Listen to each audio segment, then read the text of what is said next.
Hi! This time I wanted to talk about something that came to my mind as I was interviewing David. If you haven't seen my interview with David Chelazzi, the creator of Quick and Classic, the link will appear on screen. During that interview, David mentioned how he took inspiration from places in Tuscany to come up with the setting for Quick and Classic. Even though the setting is still in its beginnings, you can see the inspiration.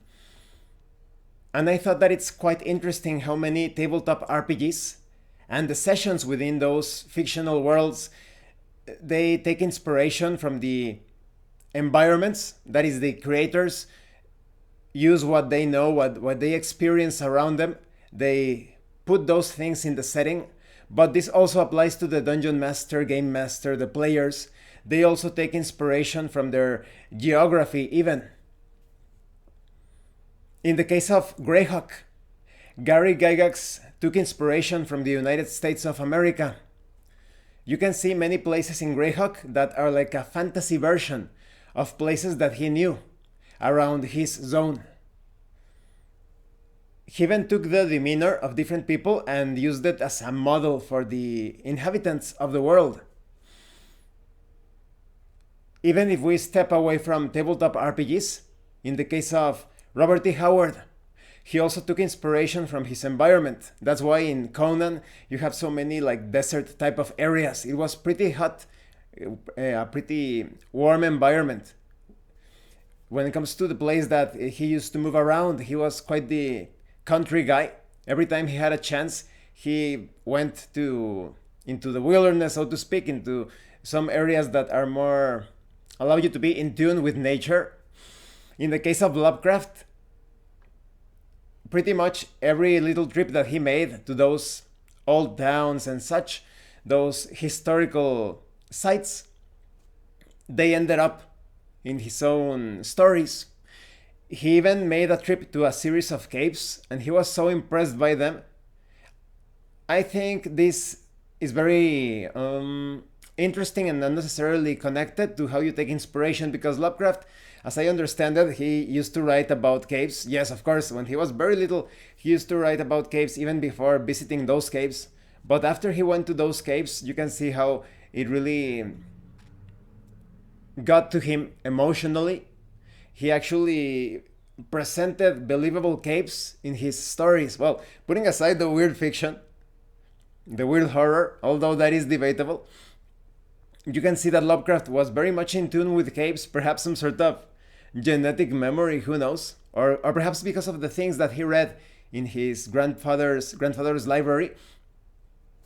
He was very much connected to caves, and after he visited them, I think that if only he would have lived longer, maybe he would have even created even greater short stories. But like I said, I think this also applies to dungeon masters, game masters, players.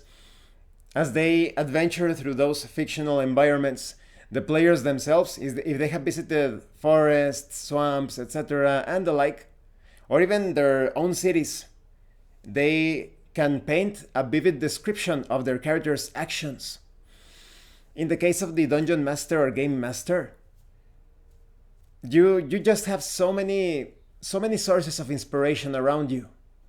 In my case, when it comes to some areas of my city, when I run some horror games in Cult, Divinity Lost, or the similar style, there are so many Clive Barker type of areas that you can use for your games. For example, there is a really creepy, in Spanish we call it Puente de Peatón, which could be translated to pedestrian bridge. I don't know if you call those like that in English, but let's call it pedestrian bridge. There is a pedestrian bridge, the typical, you go up the steps to cross the street. Usually they are pretty big. But this particular bridge, the steps, they are so crooked. As you are going up the steps, they are so badly built that you feel as if you are climbing almost diagonally. The steps are instead of being like this horizontally, they're almost like this at an angle. So it feels horrible when you go up that place. Horrible, but also exciting at the same time. You have to take hold of the rails of the banister. When you get to the top, everything is so rusty, everything is so chipped away. There are these wires, rusty wires hanging from the ceiling. If you're not careful, you're going to end up, how you say, scraping your skull. And if you do that at night, it is so horrible. It looks like you have momentarily entered hell or something. Kind of like those Silent Hill moments, or Jacob's Ladder, of course, where the world transforms into a damaged, disturbed, decayed, nightmarish version of it.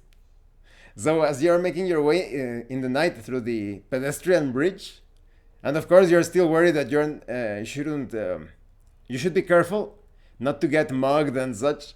So it's such a creepy place, but that stayed with me. And whenever I need inspiration for urban horror, I only need to remember that particular moment, and everything just flows naturally. Even if there are no pedestrian bridges in that adventure, I use that architecture, that feeling, that atmosphere to paint everything in the adventure with that sort of urban horror, or cities making this dimensional transition into some hellish landscape. So yes, those are my general thoughts. I would like to know if you have experienced something similar. Do you take inspiration from your own environment, or are you usually taking inspiration from what you see in movies, books, etc., in order for you to create adventures? Or on the player side, as you are living the fictional world presented by the game master, do you use those references as material to better describe your actions?